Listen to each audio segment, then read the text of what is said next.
Bonjour à tous, ici Lisa Dufaux sur les ondes françaises de Radio Taïwan International. C'est l'heure de la revue Asie-Pacifique, une sélection de sujets d'actualité alternée d'émissions thématiques sur l'Asie-Pacifique.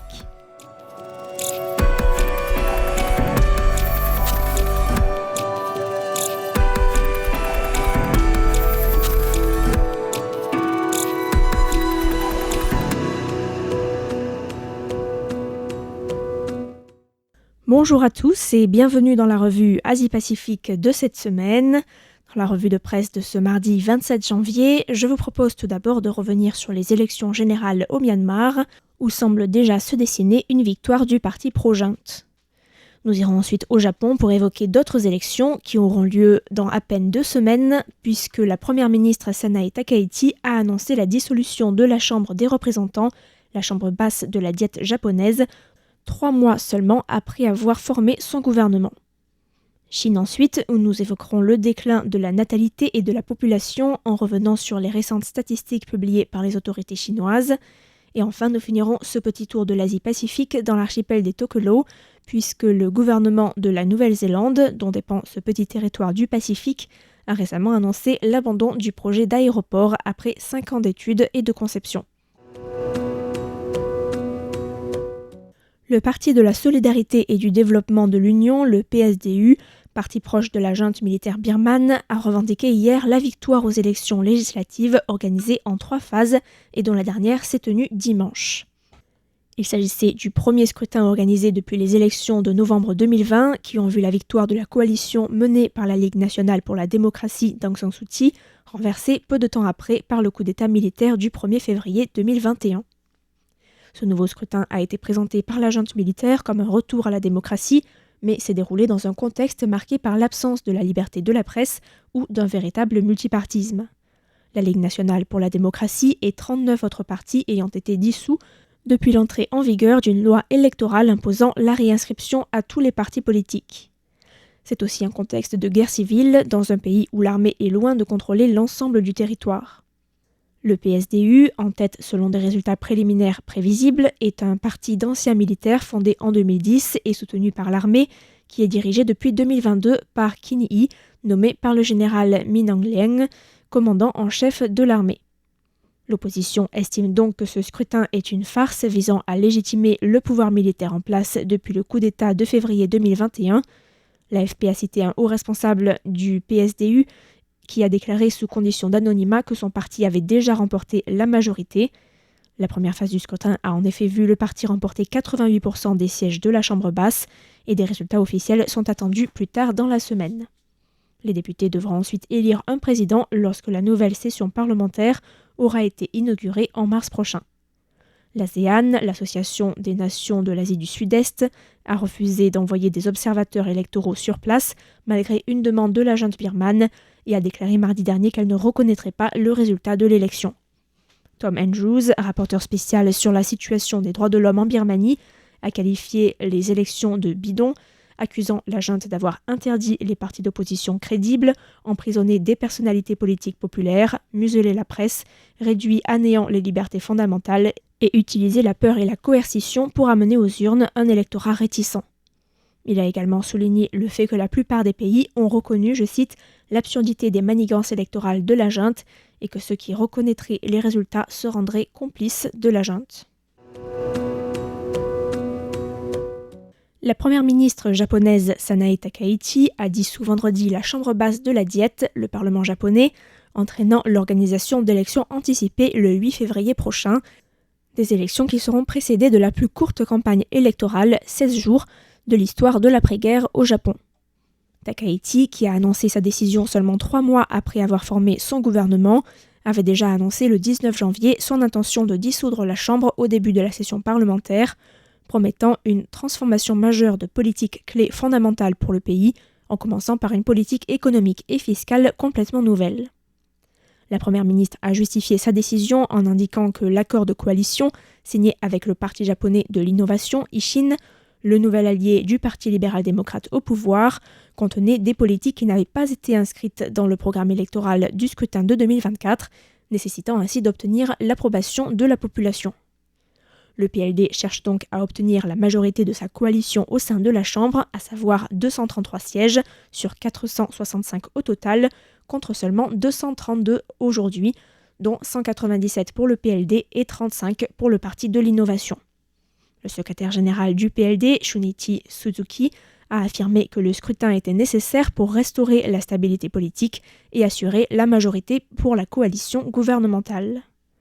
Le quotidien japonais Asahi Shimbun indique que cette décision sans précédent de la première ministre vient déranger le débat sur le budget annuel, forçant ainsi le gouvernement à compiler un budget provisoire. C'est aussi un timing compliqué au niveau logistique puisque le scrutin coïncidera avec le pic des examens d'entrée à l'université. Le quotidien estime que l'élection apparaît comme une épreuve de force entre la coalition conservatrice au pouvoir d'un côté et le centrisme d'un nouveau parti d'opposition de l'autre qui cherche à contrer le gouvernement en place, une référence à l'alliance centriste de la réforme, le Chudo Kaikaku Renko, une alliance récemment formée entre le Parti démocrate constitutionnel, le principal parti d'opposition, et le Komeito, ancien allié du PLD pendant 30 ans jusqu'à l'arrivée de Takaichi au pouvoir en octobre dernier. L'Alliance s'oppose à la coalition au pouvoir en faisant la promotion de politiques qui mettent plutôt l'accent sur la coexistence et la diversité, en rupture donc avec le programme conservateur, nationaliste et anti-immigration du PLD.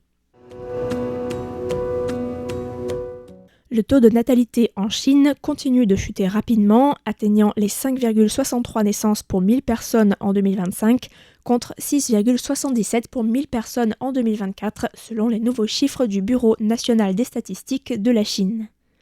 La population chinoise a diminué pour la 4e année consécutive, passant à 1,405 milliards, soit 3,38 millions de moins que l'année précédente. Parallèlement, le nombre de décès a augmenté pour passer de 10,93 millions en 2024 à 11,31 millions en 2025. L'agence de presse Reuters cite un démographe de l'université Wisconsin-Madison, un certain Yifu Xian, qui explique que le niveau de naissance est actuellement à peu près au même niveau qu'en 1738, lorsque la population chinoise comptait seulement 150 millions d'habitants. Une situation due en partie à la transformation de la société chinoise que la Chine a connue au cours des dernières décennies, avec l'exode rural, l'accès à la modernité et à l'enseignement, mais aussi à la politique de l'enfant unique en place de 1980 jusqu'au 1er janvier 2016 où les couples mariés ont enfin été autorisés à avoir 2 enfants, puis 3 en 2021. Cette baisse de la natalité est un sérieux problème pour le gouvernement chinois qui cherche à relancer la consommation domestique et à résorber la dette. Le nombre de naissances est descendu à 7,92 millions en 2025, soit 17% de moins qu'en 2024, où 9,54 millions de bébés avaient vu le jour.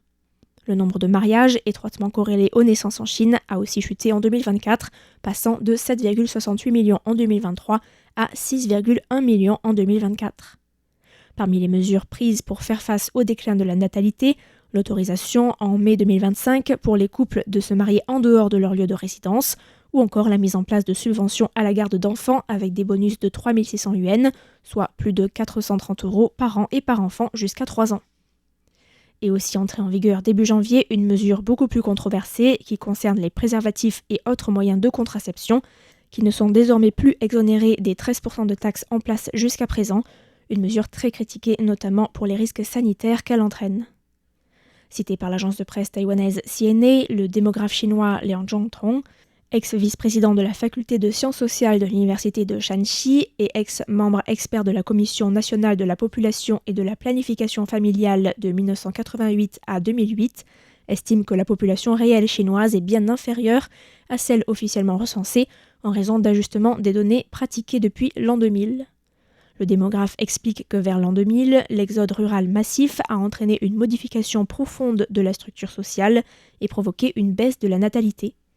Le taux de croissance démographique a ainsi commencé à chuter, mais le département des statistiques aurait jugé ce déclin incohérent et inattendu par rapport aux données des années précédentes. C'est de là que serait née cette pratique qui consiste à ajuster les données en attribuant la forte baisse de la natalité à une sous-estimation de la population, le recensement mené tous les 10 ans en Chine se faisant sur la base d'échantillons. Liang Zhongtang explique aussi que cet ajustement méthodologique n'a pas été rendu public, mais est connu de nombreux chercheurs chinois spécialisés en démographie. Le gouvernement de Nouvelle-Zélande a décidé d'abandonner le projet d'aéroport sur l'archipel des Tokelau après avoir dépensé 3 millions de dollars néo-zélandais, soit environ 1,5 million d'euros, depuis 2020 dans la phase de conception et d'étude de faisabilité du projet. Cité par le média néo-zélandais Radio New Zealand, le ministère des Affaires étrangères et du Commerce de Nouvelle-Zélande a indiqué que le projet était trop coûteux et que le contexte fiscal actuel ne permettait pas de poursuivre le projet. Ce en reconnaissant que les services aériens étaient un souhait de longue date de la population des Tokelau. Car cet archipel du Pacifique Sud, qui dépend de la Nouvelle-Zélande, est accessible uniquement par bateau depuis l'archipel des Samoa, avec un voyage en mer très long, allant de 24 à 30 heures de trajet, qui coûte l'équivalent de 154 €.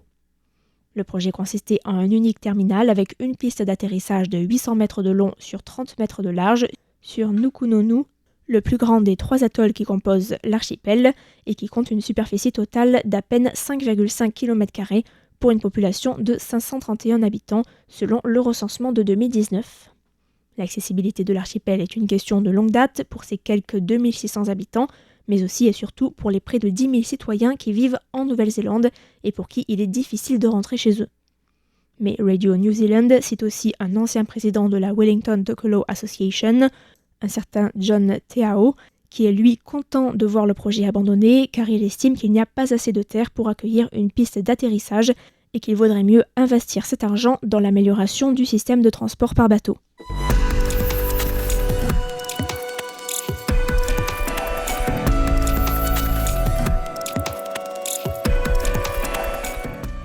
C'était la revue Asie-Pacifique de cette semaine, présentée par Lisa Dufaux pour Radio Taïwan International. Merci pour votre écoute et à la semaine prochaine.